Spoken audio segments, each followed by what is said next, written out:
तो हेलो मेरे प्यारे दोस्तों, कैसे हो आप सभी। आई होप आप सभी बहुत अच्छे होंगे। तो दोस्तों आज के इस वीडियो से जो है आप लोग मैथ का 5 नंबर फिक्स कर लो, क्योंकि आज जो है इस वीडियो में आप सबको जो है प्रमेय 6.2 यानी कि जिसको आप लोग जो है थेल्स प्रमेय का विलोम बोलते हैं, वो क्वेश्चन को आज मैं आप लोग को सिद्ध करना सिखाऊंगा, जो कि एग्जाम में 5 नंबर में पूछता है। इसीलिए आज आप लोग जो है इसको सिद्ध करना सीख लीजिएगा। बहुत ही सिंपल तरीके से सिखाऊंगा और एक एक कंसेप्ट के साथ सिखाऊंगा। इसीलिए अगर आपने इस वीडियो पे क्लिक कर दिया है तो अब कहीं भी जाने की जरूरत नहीं है, यहीं पे आपका एक एक कंसेप्ट क्लियर मैं करवा दूंगा, ठीक है। तो इसीलिए वीडियो को लास्ट तक जरूर देखिएगा। तो चलिए दोस्तों, हम लोग बिना देर हुए करते हैं वीडियो को स्टार्ट। Let's begin. तो आइए दोस्तों, सबसे पहले हम लोग जो है यहाँ पे 6.2 प्रमेय जो है दिया हुआ उसको पहले पढ़ लेते हैं, ठीक है। और आप लोग जो है एक हेडफोन लगा के बहुत ही ध्यान से वीडियो को देखिएगा और अच्छे से समझिए, क्योंकि एक बार अगर आपने समझ लिया ना, उसके बाद आप लोग को इसको ना याद करना है, ये सब कुछ करना नहीं है, बस एक बार समझ लेना है। अगर समझ नहीं पाओगे तो आप लोग को याद वाद करना पड़ जाएगा, इसलिए समझ लीजिए। तो समझना बहुत इंपॉर्टेंट है। देखिए हमारे पास है प्रमेय 6.2, यदि एक रेखा किसी त्रिभुज की दो भुजाओं को एक ही अनुपात में विभाजित करे तो वह तीसरी भुजा के समांतर हो जाती है। अभी कुछ समझ में आया नहीं आया होगा, लेकिन अब आ जाएगा। देखिए क्या बोल रहा है कि यदि एक रेखा किसी त्रिभुज, क्या बोल रहा है, किसी त्रिभुज। तो सबसे पहले एक अच्छा सा त्रिभुज का फोटो बना लेना है।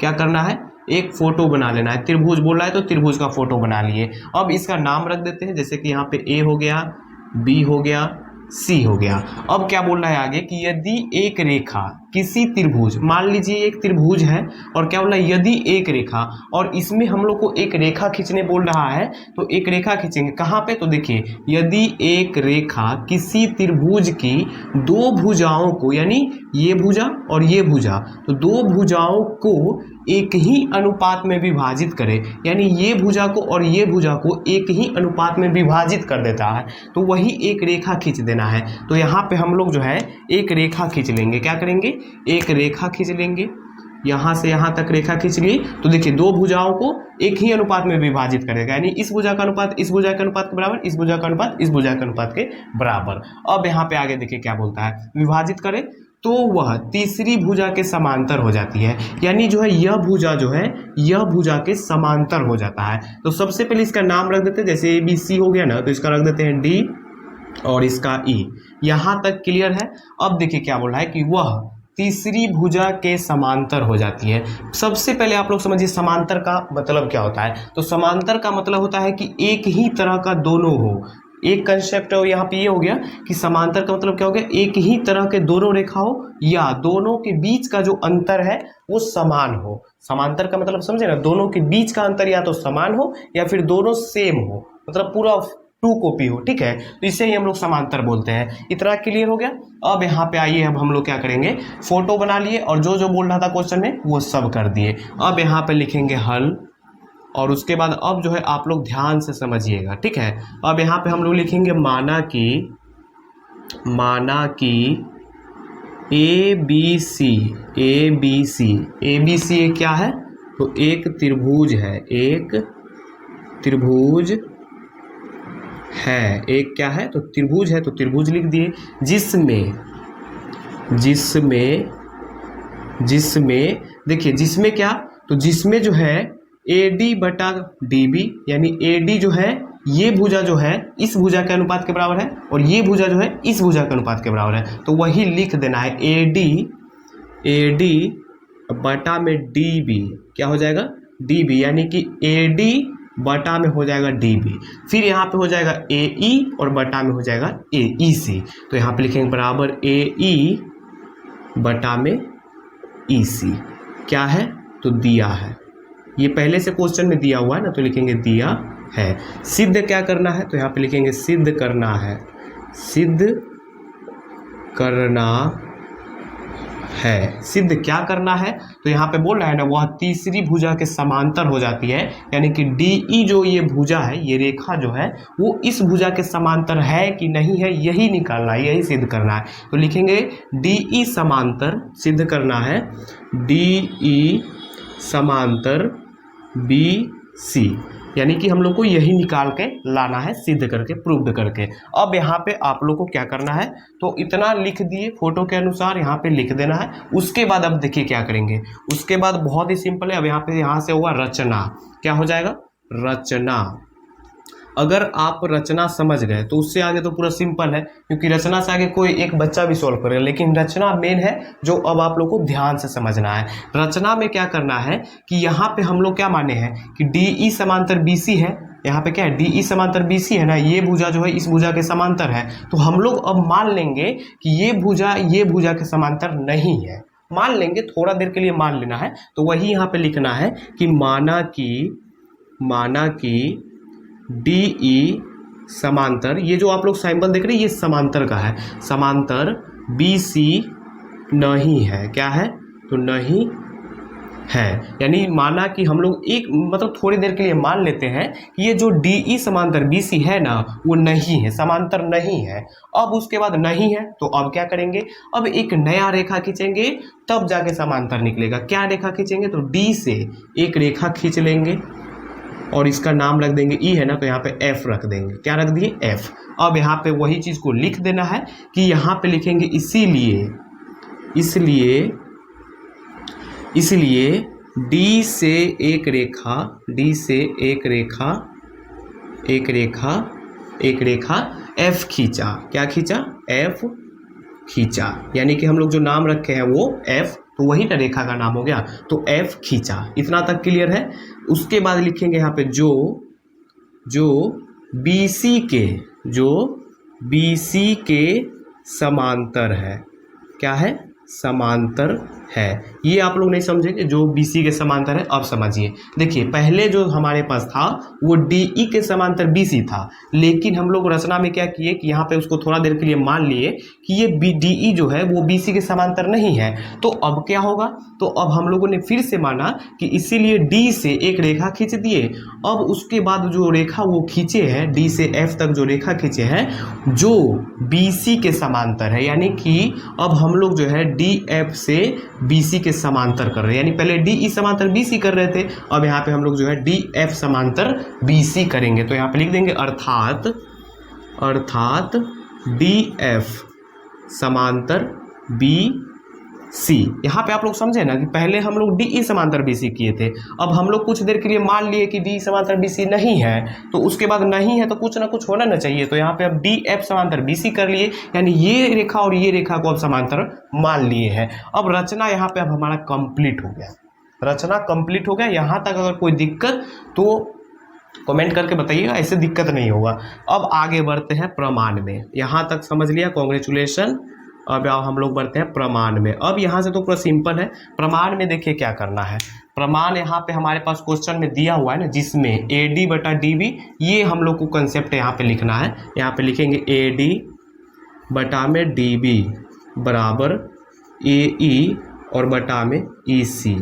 पहले से हमारे पास कहाँ से हम लोग ये लिए, तो ये क्वेश्चन में ही दिया हुआ है ना, AD बटा में DB और AE बटा में EC। तो यहाँ पे लिख देंगे दिया है, पहले से यानी दिया है, तो यहाँ पर लिख देंगे दिया है, और ये कहाँ हो गया, समीकरण 1 हो गया ये। और फिर यहाँ पे लिखेंगे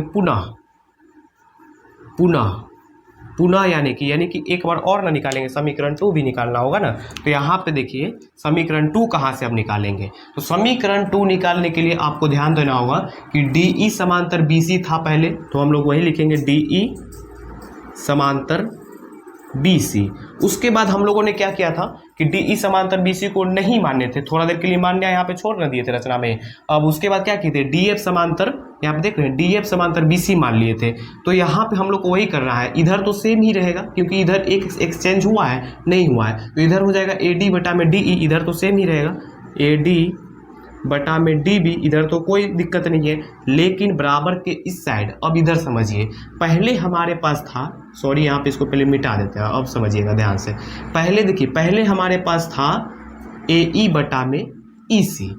अब हमारे पास क्या हो जाएगा, ये पहले था, अब हो जाएगा हमारे पास, अब जो हो जाएगा हमारे पास हो जाएगा AF बटा में FC।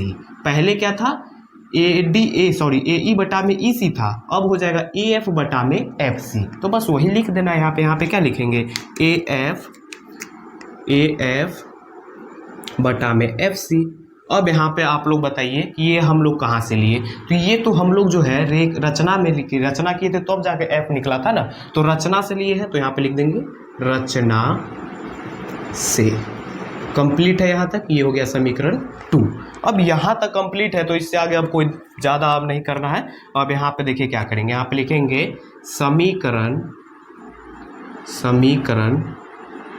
1 और 2 से।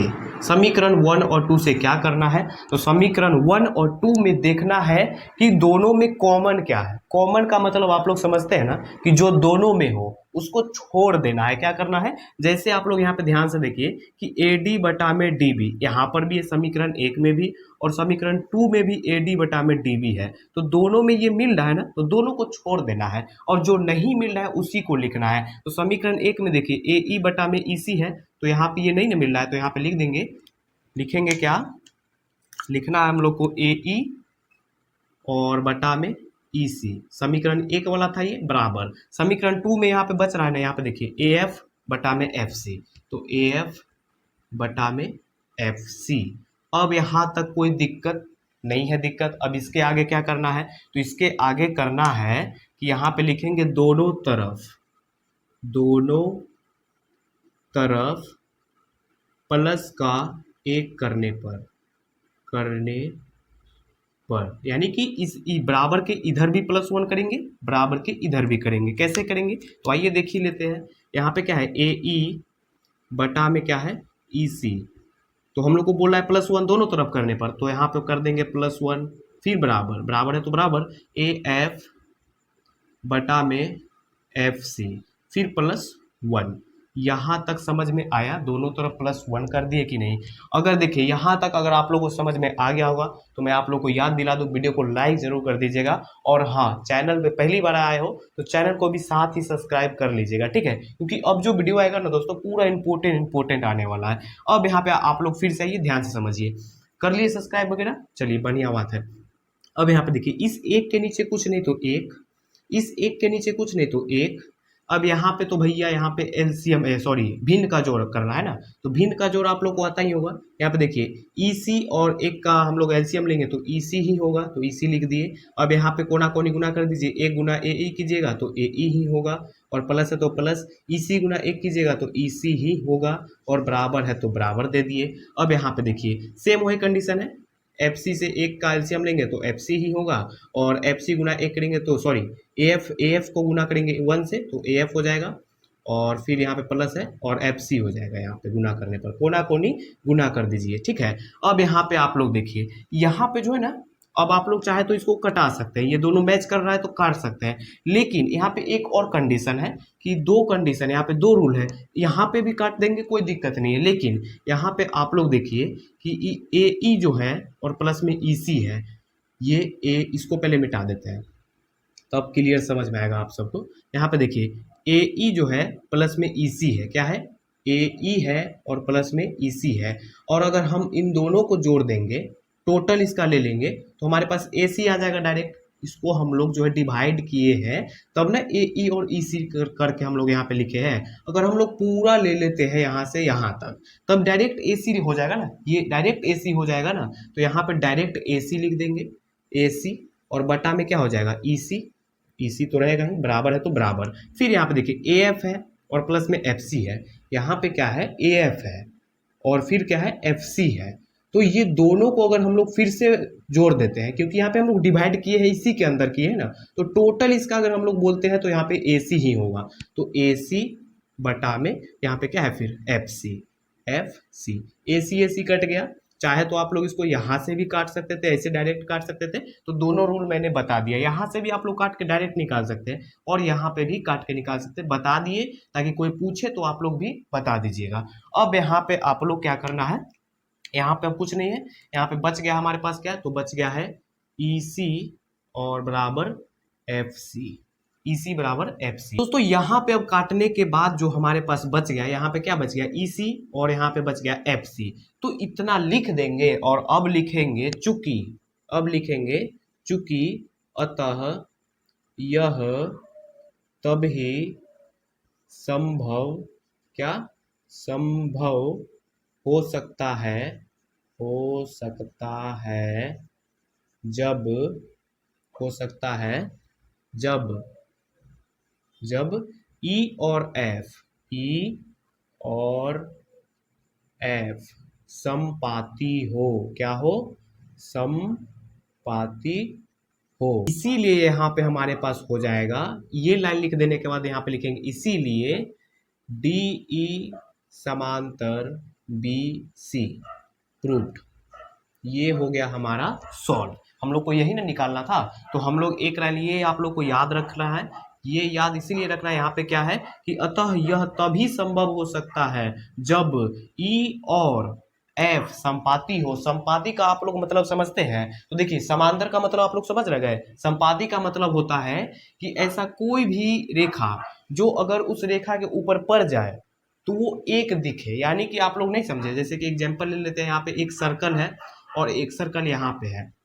इस सर्कल को जो है हम लोग इस सर्कल के ऊपर अगर रख देते हैं तो ये एक ही सर्कल न दिखने में लगेगा, है दो लेकिन दिखने में लगेगा एक, इसी को संपाती बोलते हैं। तो यहाँ पे संपाती का मतलब आप लोग समझ रह गए। एक एक कंसेप्ट क्लियर आपका इस क्वेश्चन में हो जाना चाहिए, और हो भी गया, ठीक है। उसके बाद लिख देंगे इसीलिए डी ई समांतर बी सी हुआ है और प्रूव्ड। उम्मीद करता हूं दोस्तों कि आपको जो ये थेल्स प्रमेय का विलोम है इसमें अब कोई भी दिक्कत नहीं होगा, और एग्जाम में पूछेगा तो आप लोग जो है इसको अच्छे से ऐसे ही बना दीजिएगा। बस इसमें अब आप लोग को क्या करना है, आप लोग तो यहाँ पे अभी समझ ही गए, आप लोग को बस एक दो बार प्रैक्टिस कर लेना है, क्योंकि आप लोग जब तक प्रैक्टिस खुद से नहीं करोगे तब तक अभी आपने सीख लिया बाद में भूल जाओगे, इसलिए प्रैक्टिस करते रहना है, ठीक है। तो उम्मीद करता हूँ आप सबको अच्छे समझ में आ ही गया होगा। तो आपसे एक बस अब छोटी सी रिक्वेस्ट करता हूँ कि आप जो है इस वीडियो को अपने एक मित्र के साथ क्या करना है, तो शेयर कर देना है। अपने एक मित्र के साथ आप लोग प्लीज शेयर कर दीजिएगा, और प्लीज कमेंट करके आप लोग जरूर बताइएगा